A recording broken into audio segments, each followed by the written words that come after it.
Juntem-se a mim durante minha jornada para desvendar a vida e o legado do homem que pode ter sido o maior faraó do Egito, Ramsés II. Ele foi o único rei egípcio que ousou se declarar um deus vivo. Suas estátuas enormes, grandes templos e inscrições em hieróglifos estão em toda parte, embora o homem por trás da lenda permaneça um mistério. O que o levou a se tornar o maior faraó do Egito? E como ele fez isso?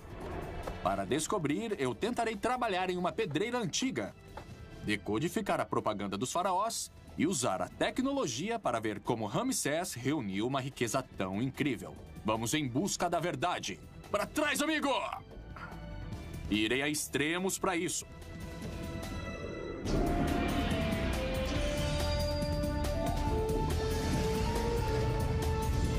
Em busca da verdade.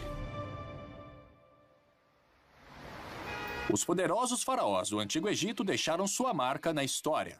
Desde a enorme pirâmide de Quéops até a face dourada de Tutankhamon. Esses ícones do Egito permanecem maiores que a vida até hoje. Mas entre todos os faraós do Antigo Egito, um nome se destaca dos outros. Um rei que ainda hoje é chamado de o maior faraó do Egito.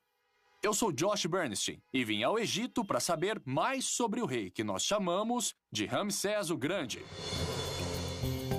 Na época de Ramsés, no século 13 a.C., o Cairo ainda não existia. Mas à medida que a cidade moderna crescia, grande parte dela ia sendo construída diretamente no topo de um local egípcio antigo chamado Heliópolis. Eu soube de uma nova descoberta sobre Ramsés nessa parte da cidade, então eu decidi checar.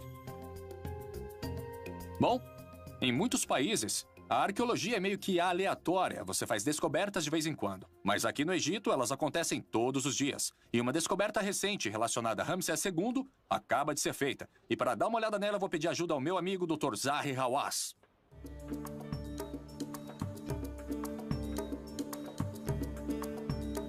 Oi, Josh, como vai? Oi, Zahi. É bom ver você. Como vai? Então agora você está atrás de Ramsés II. Ramsés II, é. Ele foi um rei incrível. Na minha carreira, como arqueólogo, em todos os lugares eu descobri coisas sobre esse homem. Mas o importante sobre esse templo é que, se você quiser me acompanhar... Legal. Este local é um achado emocionante. Zahi me diz que este era um complexo de templos muito importante para Ramsés II. Descoberto durante a construção de um novo supermercado. A descoberta deste local foi anunciada em 2006. Zahi me conta que a escala desse templo é enorme. Desde as primeiras escavações, descobriu-se que o local se estendia a vários quarteirões em cada direção, por baixo de uma parte significativa do bairro. Na frente de uma das pedras que compunham a entrada para o templo, eu pergunto a Zahi por que Ramsés é tão importante. E o que é que tinha de tão chamativo sobre Ramsés II? Eu acho que, a vida dele era cheia de ação. Ele construiu templos originais e também algumas estátuas. Zahi me diz que Ramsés era um rei que vivia em superlativos. Ele governou por mais de 66 anos e viveu até os 90, quase 3 vezes mais tempo que a média egípcia de sua época. Ele tinha mais de 200 esposas e concubinas, com quem teve cerca de 100 filhos. E ele construiu mais templos e estátuas que qualquer outro faraó. É por isso que eu tenho que lhe dizer que, se você fala sobre Egito, se você fala sobre Egito Antigo, se você fala sobre reis e seus mistérios e sua magia, você fala em Ramsés II. Zahi espera encontrar novas informações que irão revelar mais sobre a vida e reinado de Ramsés II. Mas a escavação está apenas começando. E para realizar escavações completas, todos os edifícios ao redor terão que ser derrubados. Essas escavações vão continuar por anos. E veja só esse shopping center. Nossa. Vai ter que ser totalmente demolido. É, porque o templo talvez Isso. continue nessa direção. Exato. O governo egípcio está fazendo planos para compensar e realocar os moradores deste bairro. Ramsés II deve ter sido um homem incrível para inspirar um empreendimento tão grande, 3.300 anos depois de sua morte.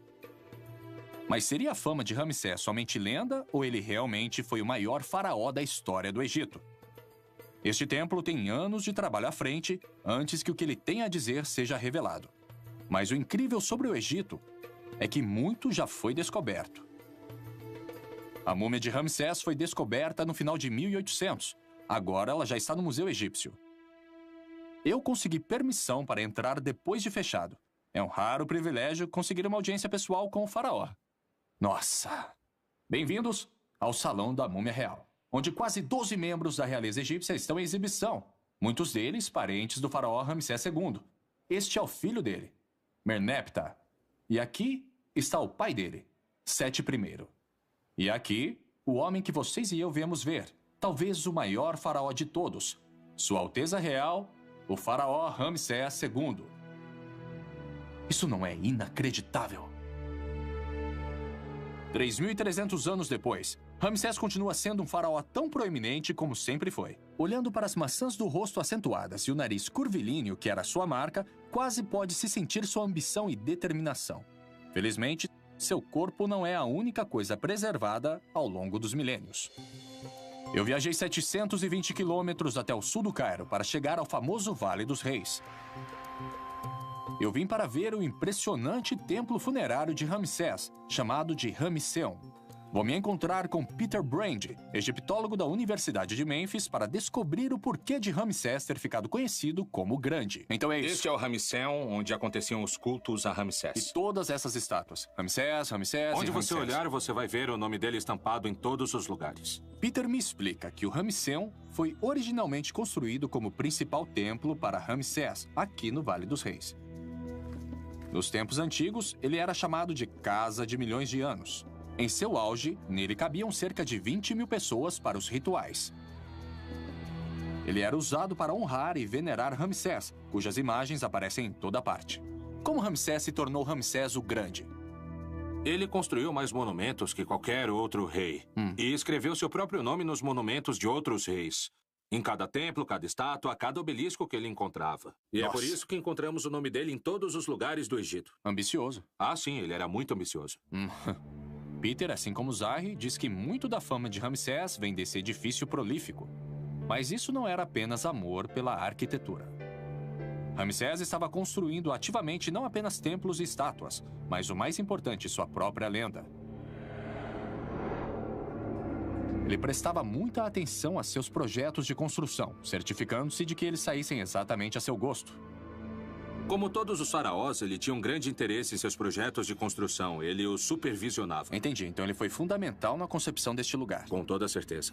E seus esforços para ser lembrado para sempre deram certo. Até os gregos antigos conheciam, e é assim que nós, egiptólogos, sabemos que houve um Ramsés mesmo antes que eles pudessem ler o nome dele nos hieróglifos. Peter explica que é a onipresença das imagens de Ramsés que o tornou sinônimo do Egito Antigo, especialmente para os primeiros visitantes. Mas para dentro do Ramesseum, chegamos a uma enorme estátua que realmente impressiona. O que é aquilo? É o Ozymandias.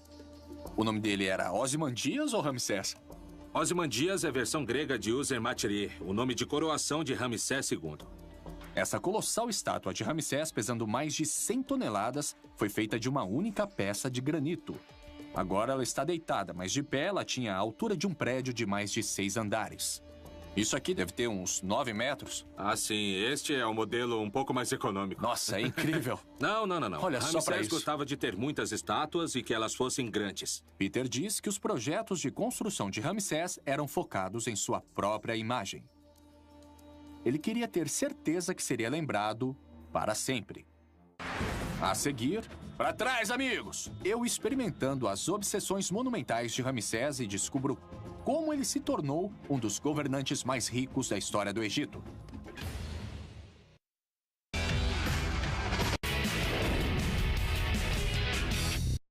Vim para o Egito para saber mais sobre Ramsés II e descobrir se ele realmente foi tão grande quanto sua reputação diz. Eu vi o que restou dele no Museu Egípcio e visitei seu templo pessoal no famoso Vale dos Reis.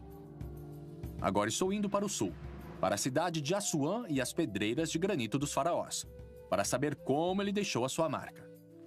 O especialista Danny Roy me encontra na pedreira de Assuã para me mostrar como os artesãos de Ramsés moldaram suas estátuas a partir de blocos de granito sólidos. Como vai?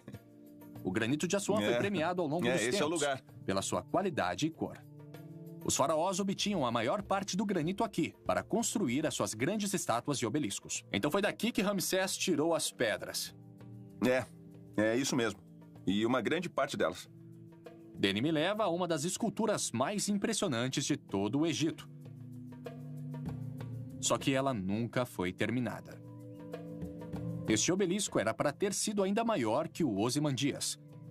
Ele tem quase 40 metros de comprimento e devia pesar cerca de 1.300 toneladas. Mas foi abandonado devido a uma falha na pedra que só foi revelada durante o processo de escultura. Eles começaram a escavação. Ramsés não terminou essa, mas o processo de criação teria sido exatamente o mesmo que o de seus outros monumentos. Ai, que pena, eles tiveram todo esse trabalho. É isso mesmo, e você não imagina o trabalho que isso deu. Mas imaginação não é o suficiente para mim. Eu quero descobrir por mim mesmo. Vamos botar para quebrar. Danny me leva a uma pedreira moderna não muito longe do obelisco inacabado.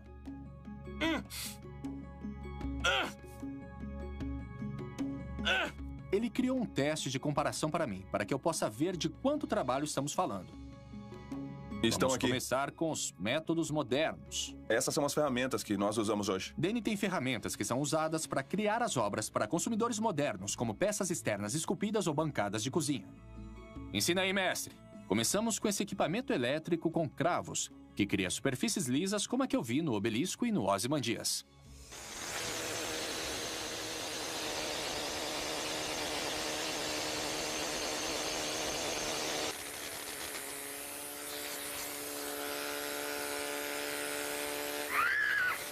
Uau, isso muda mesmo a superfície. É isso aí, ele nivela tudo. Posso tentar? Claro, vai em frente. Pra trás, gente! Cuidado comigo, hein?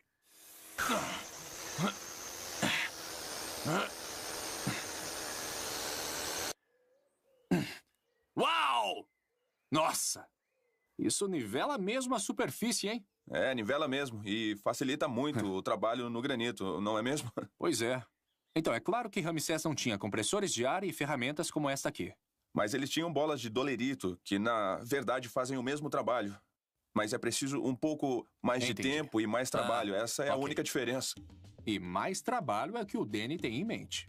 Vamos para a outra parte da pedreira, procurar um pedaço virgem de granito. Isso são bolas de dolerito, um tipo de basalto mais duro que o granito. Elas eram encontradas aqui no local, o que significa que talvez tenham mesmo sido usadas pelas equipes de Ramsés. Os egípcios usavam essas bolas para bombardear o granito, do jeito que fazemos hoje, só que com o martelo. Me mostra como era feito? Ah, eu mostro sim. Eu vou mostrar agora mesmo. Bem aqui embaixo. É isso? Começamos em uma emenda natural da rocha. Os escravos nas pedreiras de Ramsés devem ter procurado fendas como esta para começar a fazer uma estátua colossal ou um obelisco dessa rocha. Depois de 20 minutos difíceis trabalhando com as pesadas bolas de dolerito, conseguimos desgastar apenas alguns centímetros de granito. Ramsés construiu centenas de monumentos, muitos deles pesando centenas de toneladas. Como ele conseguiu construir estátuas como a de Ozymandias usando esses métodos? Ok, quanto tempo demorou? Eu tô aqui tentando trabalhar, mas só tô Isso. fazendo besteira. Isso mesmo. Eu acho que o faraó não ia ficar feliz se precisasse de mim para fazer um obelisco, uma esfinge ou qualquer outra coisa poderosa. É isso. Ele não ia ficar nada feliz comigo. Na verdade, Danny me disse que o trabalho foi mais rápido do que ele esperava. O faraó Hatshepsut, da 18ª dinastia, alegou ter construído e erguido um obelisco em apenas 7 meses. A resposta, diz Danny, é muita gente. Essas pedreiras ficavam lotadas de centenas de operários, todos trabalhando em uma linha de produção ao longo do mesmo ponto. E devido ao trabalho pesado sob o sol escaldante do Alto Egito, havia um rodízio de equipes durante todo o dia. O que significa que milhares de pessoas trabalharam nas pedreiras do faraó. Como o trabalho de Ramsés II se compara ao de outros faraós? Bom, o impressionante no trabalho de Ramsés II é o grande volume de monumentos que ele produziu, porque a organização e a realização desse trabalho foi uma coisa que o tornou um homem Ele notável. explica que outros faraós construíram monumentos impressionantes, mas a quantidade que Ramsés produziu foi muito além da normal. E para deixar sua marca no Egito, pela qual ele é famoso, ele não precisou apenas de uma enorme força de trabalho, precisou de uma enorme fortuna também. Tanto a quantidade quanto a qualidade do trabalho em pedra produzido por Ramsés apontam para sua influência significativa. Mas de onde sua riqueza e seu poder vieram? Bom, seja durante a Era Faraônica ou a Era Moderna, a economia do Egito tem sido baseada principalmente em uma coisa: o Rio Nilo. Eu decidi verificar o Nilo pessoalmente, pouco abaixo das pedreiras. Estes pescadores locais fizeram a gentileza de me emprestar seu barco a remo. Estar na água é um alívio ao calor escaldante das pedreiras. Mas eu não estou remando apenas para fazer exercício. Estou indo para uma ilha no meio do rio. Ela se chama Ilha Elefantina. Ela recebeu este nome porque as rochas ao longo da costa naturalmente se assemelham a uma manada de elefantes. Considerada sagrada para o deus egípcio das inundações, ela tem até uma porta dos fundos. Olá! Oi, tudo bem? Para saber mais sobre a riqueza de Ramsés, vim conversar com Gary Robbins, da Agência Americana de Desenvolvimento Internacional. Prazer em te conhecer. O prazer é todo meu. Ele vai me ajudar a descobrir como Ramsés conseguiu os recursos de que precisava para sustentar seu programa de construções. O túnel onde estamos era uma importante ferramenta chamada de nilômetro. Ele media os níveis das enchentes à medida que as águas cruzavam a tradicional fronteira do Egito aqui em Assuã. Gary explica que a prosperidade do Egito dependia da inundação regular do Nilo. Os sedimentos transportados da cabeceira do rio na Etiópia reabasteciam os campos agrícolas todos os anos, sempre que o rio transbordava. Ah, então eles usavam essas marcas aqui para medir o nível de água em diferentes épocas do ano. Sim, eles mediam quando as enchentes começavam e assim conseguiam determinar o tamanho dessas enchentes. Gary me diz que a água pode subir até 11 metros, deixando para trás toneladas de um solo novo Não, e sem fértil problema, quando você recua. pode ver aqui na escadaria. O nilômetro permitiu que Olha os só. egípcios tivessem precisão em como seria a produtividade das Aqui tem outra estações marca. todos os anos. E a variação entre bons e maus anos era enorme. Uma diferença de apenas alguns centímetros na altura das enchentes distribuídas ao longo do comprimento do Nilo significava uma diferença de dezenas de milhares de acres de terras cultiváveis. Ramsés reinou em uma época de muita abundância e conseguiu ter uma boa produção nos campos durante o seu império. Ele estava De bem acordo além com do seu Gary, tempo. Ramsés foi abençoado com um Sim, longo período de Ramsés foi enchentes completamente durante seu fora do reinado. seu tempo, E porque ele usando o pensava em nilômetro para coisas que medir os ninguém níveis das pensava. enchentes, Ramsés também tinha um sistema de tributação muito preciso. E quando eles viram que poderiam usar isso para definir as taxas de impostos para o ano, eles definiram que se fosse um ano muito bom para a produção de colheita, eles poderiam tributar em até 20%.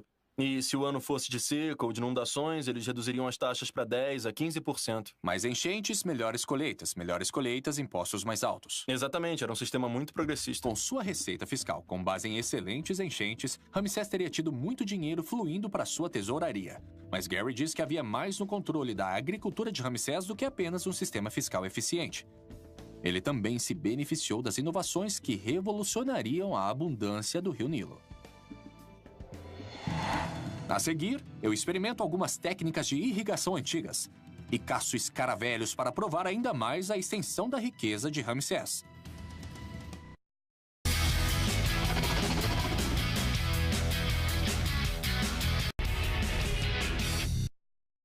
Estou na trilha do homem que muitas pessoas chamam de o maior faraó do Egito, Ramsés II.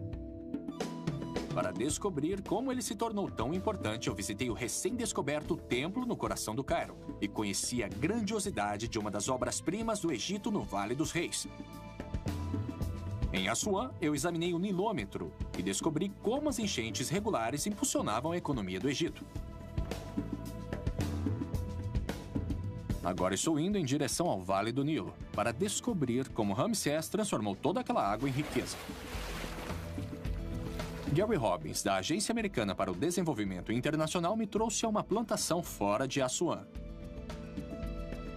Gary diz que, de certa forma, a vida nos campos no Alto Egito não mudou muito com o passar dos séculos.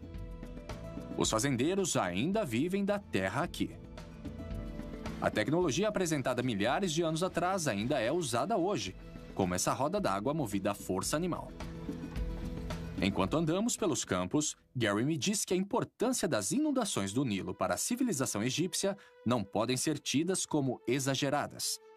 Com os ciclos de cheias regulares constantemente reabastecendo os campos, o Antigo Egito desenvolveu um sistema agrícola próspero que poderia facilmente sustentar seu povo, bem como a um faraó muito grandioso. Durante a época das cheias no final do verão, estes campos teriam sido inundados por vários metros de água. Os egípcios criaram bacias através da construção de sapatas em torno de seus terrenos com lama, permitindo que o solo ficasse saturado com água rica em sedimentos. Depois que a água baixava, eles plantavam no solo recém-rejuvenescido. Exatamente, a água entrava por aqui, inundava os campos, ela ensopava o solo saturado, e aí eles abriam as portas da eclusa e drenavam a água e depois plantavam. Então, quando o campo aqui ficava inundado, o que é que os fazendeiros faziam? Bom, sem poder trabalhar nos campos, eles ofereciam seu trabalho como parte do imposto. Aí os projetos de construção aconteciam. Isso aí, era exatamente quando acontecia. O sistema agrícola era perfeitamente adequado às necessidades de Ramsés. Os agricultores que nessa época não podiam trabalhar nos campos ficavam livres para se dedicar aos projetos de construção, o que satisfazia parte de suas obrigações fiscais. Aí, quando as águas recuavam, eles voltavam para plantar as suas colheitas. Mas como eles irrigavam as plantações quando o Nilo retrocedia? Foi durante o Império Novo, eles introduziram uma nova tecnologia chamada Shaduf, que lhes permitiu elevar a água do rio até onde as plantações estavam. Isso foi no tempo em que Ramsés viveu? Foi durante o Império Novo, durante a época de Ramsés. E que tipo de engenhoca era essa que conseguia puxar água para cima? Olha, eu vou te levar para conhecer uma delas e ver se você consegue trabalhar com ela. Vamos dar uma olhada? Vamos lá. Gary explica que as inovações mais básicas podem levar às maiores mudanças. Uau! A introdução de um simples Shaduf permitiu que os egípcios utilizassem a água sem recorrer somente às enchentes. Uma revolução agrícola da qual Ramsés tirou total vantagem. Basicamente, isso aqui é um contrapeso, que ajuda a fazer a água subir. Isso mesmo, tem um balde cheio com lama em um dos lados para fazer o contrapeso. E um balde do mesmo tamanho na outra extremidade, que é usado para trazer a água para cima do canal. E quando a água entra na bacia, a gravidade a leva para onde ela tem que ir. Isso, tinha canais por toda parte e os egípcios podiam direcionar a água para onde eles quisessem. Hoje, os Shadufs são usados apenas onde não há bombas disponíveis. Mas ainda no século XX, eles eram usados em escala industrial, permitindo que os fazendeiros irrigassem seus campos sem depender das enchentes. Eu decidi tentar. O resultado dessa inovação? Mais alimento foi produzido com menos trabalho, criando excedentes instantâneos em dinheiro e mão de obra que Ramsés pôde usar. Até que é fácil. E dada a facilidade de uso, as pessoas na época de Ramsés eram autossuficientes. Eu tô vendo como isso beneficiou os agricultores, mas como beneficiou o faraó? Porque a irrigação era gerida pela administração local. E o faraó não tinha que colocar seus homens, ou então seu dinheiro na manutenção do sistema. Então ele podia se concentrar em outras áreas. Ele podia governar em outras áreas e o que ele fez foi redistribuir a terra, que pertencia a alguns dos templos, para as pessoas na área para que elas ficassem gratas a ele como governante. Ah, muito inteligente esse Ramsés. Eu acho que eu já tô dominando o Shaduf, sabe? Você tá fazendo um ótimo trabalho aí. Obrigado. Posso ajudar? Eu vou parar um pouquinho, sim. Então, a economia egípcia durante o reinado de Ramsés estava florescendo.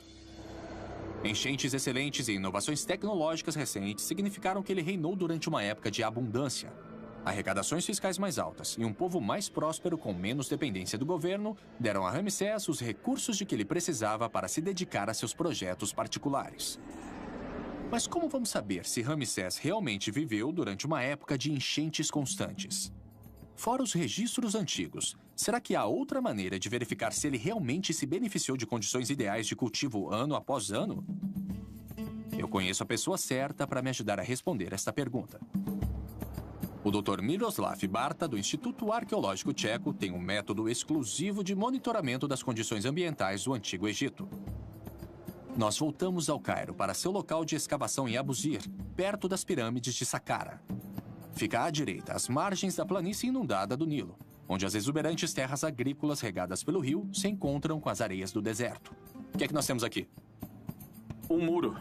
É um muro simples, mas não tão simples nesse caso específico. Ele me diz que estes tijolos de barro têm mais de 4.500 anos. Ao olhar para a palha que ainda está presa na lama seca, ele consegue determinar como eram as condições ambientais quando os tijolos foram feitos. Então, esses tijolos de lama são cápsulas do tempo ambientais. Exato. Mas o doutor desenvolveu um método mais dinâmico para controlar o ambiente ao longo do tempo. E é algo que eu nunca teria esperado.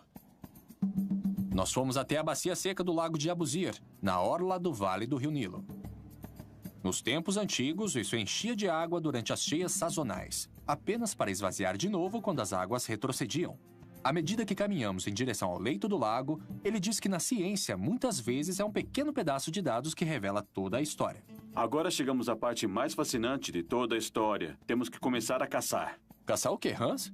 Não, escaravelho. Escaravelhos? Escaravelho. Ah, e como é que se caça besouros? Tem que procurar pequenos furos com cerca de 3 centímetros de diâmetro. Beleza, vamos caçar escaravelhos. Vamos lá. Estudar algo tão pequeno como um escaravelho permite que se reconstrua o grande quadro de como eram as condições climáticas do Egito durante a época dos faraós. Fiquem quietinhos.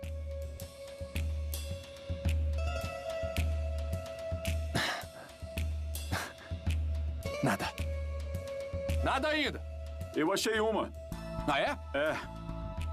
Olha, é uma abertura típica de um buraco de escaravelho. Tem alguma coisa se movendo. É isso que a gente quer? Exatamente. É uma das chaves. Que tipo de escaravelho é esse? É um besouro de esterco. Bom, é uma espécie que, ao olhar para as diferentes espécies que descobrimos aqui ao longo dos últimos anos, podemos determinar a diferente fonte de ambientes que existia aqui. Então, do mesmo jeito que os arqueólogos usam a palha nos tijolos de barro para determinar o ambiente, você pode fazer isso com os besouros. Sim, mas para mostrar os detalhes, temos que voltar para o nosso laboratório. Ok, vou pôr ele de volta. E vamos para o laboratório. Adeus, amigão. Miro me traz para seu laboratório, onde ele tem amostras de besouros que ele encontrou em túmulos em Abusir. Como os túmulos estavam fechados, as condições no interior permaneceram as mesmas durante milhares de anos. De cada túmulo, fragmentos dos besouros coletados foram colocados em lâminas de microscópio. No processo, cada amostra fornece dados valiosos sobre as condições ambientais no passado. Então, o que é isso aqui? Será que é uma... Uma asa. É uma asa? É, o fragmento de uma asa. É, isso aqui me parece uma asa. Certo. Eu não poderia dizer mais nada além disso. É uma asa. Mas um especialista poderia vir aqui e dizer: isso não é apenas uma asa, é um pedaço deste tipo de besouro. E você pode chegar e dizer: bom, se essa espécie estava neste local, sabemos que essas condições ambientais deviam ter existido lá. Essa é a conclusão. Bem bacana. Olha aqui, esse escaravelho... Miro explica que algumas espécies de besouros aparecem em ambientes úmidos, enquanto outras aparecem em condições salgadas e secas. Por exemplo, o escaravelho que encontramos no Lago Seco de Abuzi não deve ter estado lá durante o tempo que estava inundando. Quanto à minha pergunta sobre Ramsés, a pesquisa de Miro mostra que o aparecimento das diferentes espécies de besouros coincide exatamente com registros de condições de inundação mantidos pelos antigos egípcios. A ciência está apoiando a história dos faraós. Ela também dá total apoio à posição de Gary de que as excelentes condições de inundação fizeram de Ramsés um rei muito rico. E essa riqueza lhe deu recursos, tanto em dinheiro quanto em trabalho, para se tornar um faraó lendário e para ser lembrado para sempre. Mas agora que eu consegui descobrir como ele fez isso, minha próxima pergunta é por quê? O que motivou Ramsés II a se tornar o maior faraó de todos os tempos? Uau! Isso aí é muito ousado, hein?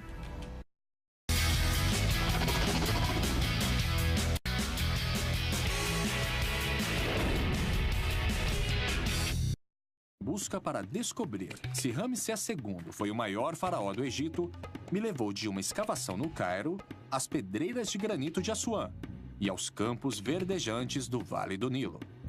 Eu descobri como ele construiu centenas de monumentos em todo o país e, com a ajuda de alguns besouros e um xadufe, descobri como Ramsés usou as inundações do Nilo para acumular uma grande riqueza. Mas o que levou Ramsés a uma ambição aparentemente interminável? Eu viajei para a cidade de Abidos, 480 quilômetros ao sul do Cairo, no meio do país. Nos tempos antigos, este foi um dos locais mais sagrados do Egito. É onde fica o templo, construído pelo pai de Ramsés, Sete I, que nos dá algumas pistas muito interessantes, como, por exemplo, o que pode ter motivado Ramsés a deixar um legado tão grande. Me encontrei de novo com Peter Brand, da Universidade de Memphis, que me mostra o local. Ok.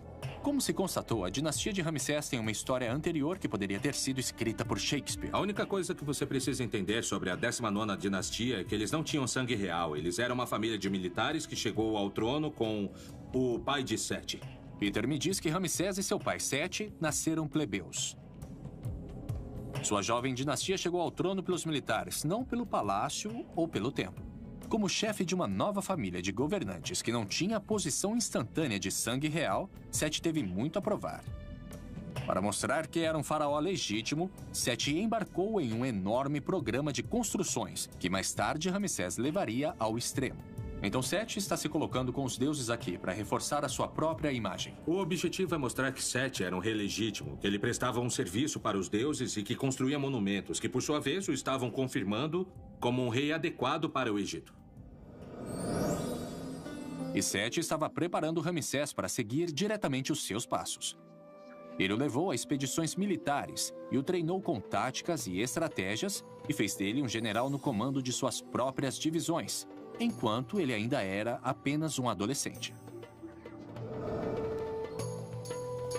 Uau! Este cômodo tem um relevo que mostra Sete fazendo um ritual e prestando homenagem a todos os reis legítimos do Egito antes dele, até o mítico fundador da civilização egípcia.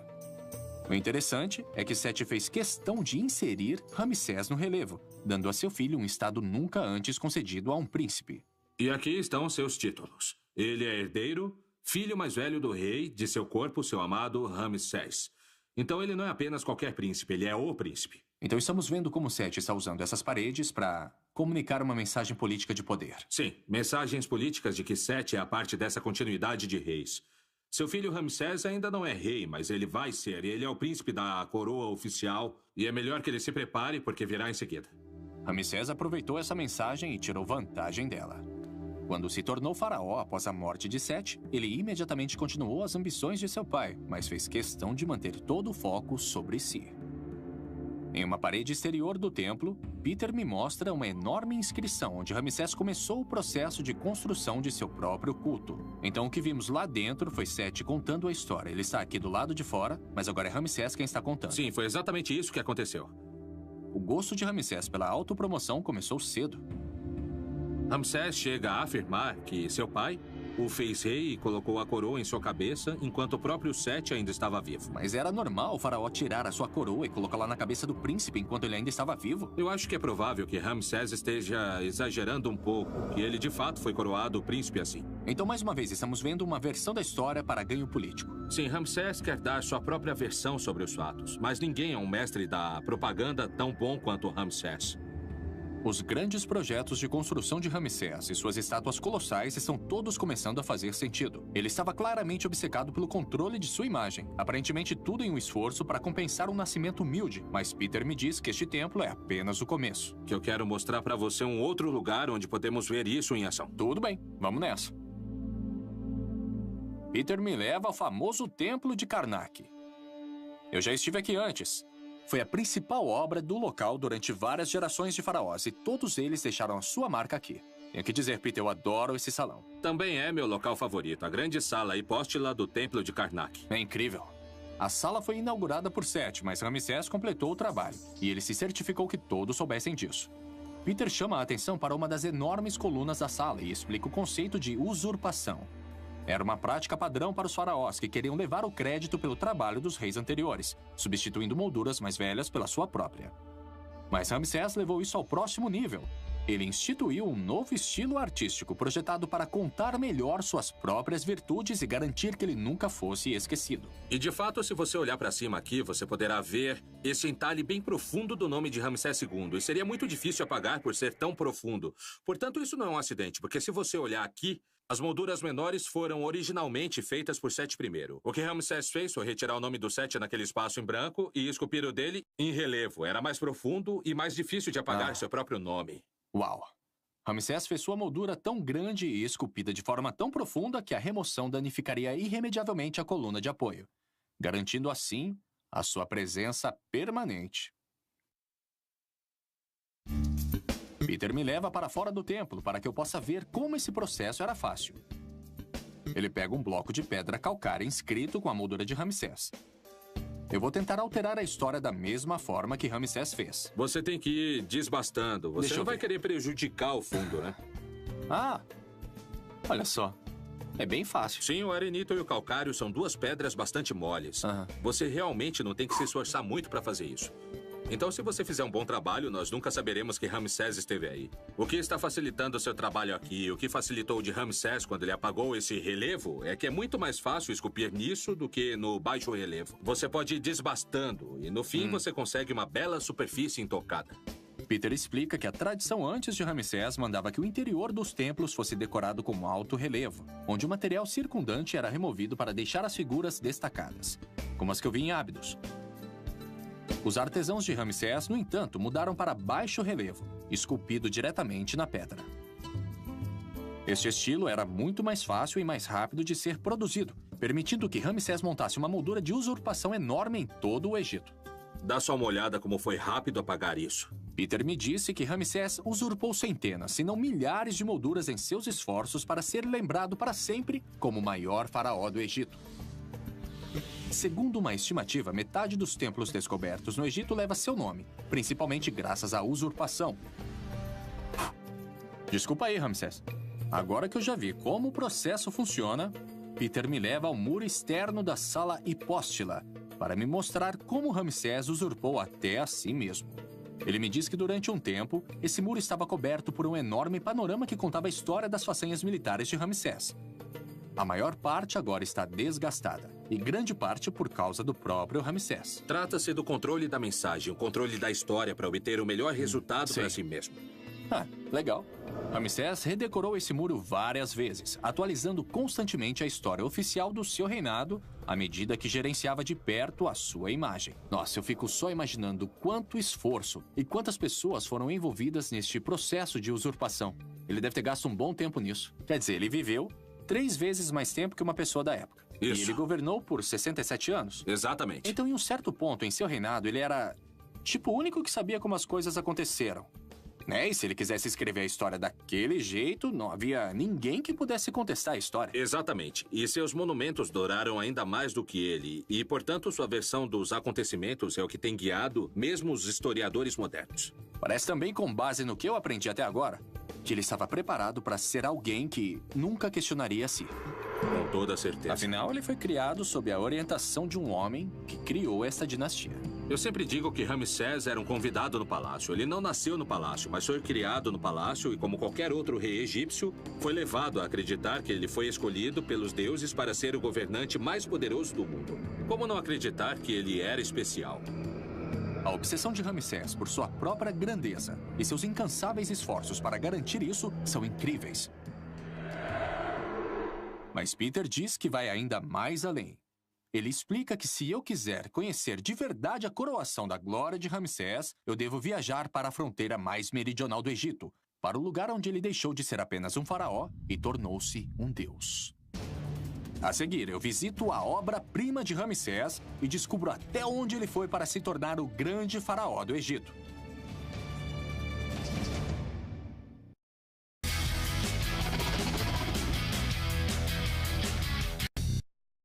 Eu estive investigando como Ramsés II ficou conhecido como Grande Faraó do Egito. Eu descobri que ele governou por quase 70 anos e que era conhecido em toda a antiguidade pela construção de templos e colossos que inspiram admiração até hoje. Ao longo das margens do Nilo, eu examinei como ele usou as novas tecnologias e a natureza para maximizar a abundância agrícola dada pelo rio. Em Ábidos, eu descobri que a educação de Ramsés e o lugar de sua dinastia na história obrigaram-no a superar as conquistas de todos os outros faraós antes dele. E no famoso templo de Karnak, eu vi como a pura força de vontade fez isso acontecer. Agora estou indo em direção ao desolado sul do país, a apenas 48 quilômetros da fronteira com o Sudão, para conhecer a mais grandiosa obra-prima de Ramsés e descobrir o que fez dele o maior faraó de todos. Essa região não recebe muita atenção hoje em dia, mas durante a época de Ramsés, esta província foi parte integrante de seu sucesso. Por isso ele decidiu fazer aqui sua declaração política final, construindo o que muitos acreditam ser a sua obra-prima. Este é o templo de Abu Simbel. É o lugar onde se concentram todas as ambições de Ramsés, uma expressão de seu ego em pedra. A doutora Melinda Hartwig, da Universidade Americana no Cairo, concordou em me encontrar aqui para me mostrar o local. Então é isso. É isso. Isso aqui é demais. Este é Abu Simbel. E nós estamos olhando para 4 estátuas colossais de Ramsés II. É incrível. Não é incrível? Este magnífico templo foi esculpido diretamente na encosta da montanha, estendendo-se profundamente na face da rocha. 4 estátuas colossais de Ramsés emolduram a entrada, cada uma com 20 metros de altura. É um espetáculo inesquecível. É difícil imaginar alguém vendo Abu Simbel e não acreditando que seu construtor foi um dos maiores reis que o mundo já conheceu. E este era um local importante para Ramsés. É um local perfeito para ver Ramsés, porque isso tudo resume toda a história dele. Aqui nós vemos Ramsés como um construtor monumental. Vemos Ramsés como um homem de família. E ainda mais adiante veremos a Batalha de Kadesh, que o mostra como um poderoso guerreiro. Vamos até lá? Vamos lá.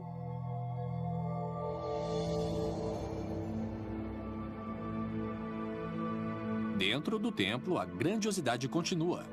Melinda me diz que Abu Simbel é a expressão mais plena das ambições de Ramsés. O grande edifício, a legitimação de sua dinastia, a propaganda política, tudo isso está em exibição. E nós também temos algumas outras cenas que decoram as paredes do primeiro salão, que são realmente muito emblemáticas do que foi Ramsés II. Melinda me mostra o local.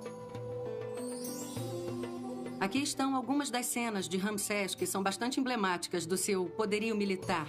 A imagem de Ramsés está ali em cima. Nesses painéis, Ramsés continua o padrão que eu vi em Karnak. As inscrições falam de grandes batalhas e inimigos humilhados esmagados sob seus pés.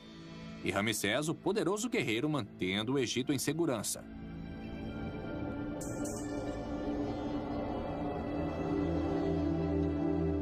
Logo abaixo das cenas de sua destreza militar, ele continua os padrões que seu pai, Sete I, exibiu em Ábidos. Ramsés enumera vários de seus filhos, com títulos honoríficos, como seu pai fez antes dele. Ramsés apresenta seus descendentes aos olhos do povo e do sacerdócio como seus herdeiros legítimos, posicionando-os para continuar o domínio da dinastia. Então lá fora vemos Ramsés, o faraó, e aqui Ramsés, o guerreiro. Com toda certeza. Até agora, o que Melinda me mostrou é a continuação da máquina de propaganda de Ramsés. O local para onde ela me leva em seguida, porém, Vamos para a coloca alcova, na Ramsés parte de sob trás uma do nova templo. luz. Para ser exato, a luz divina. Este é o ponto final do templo.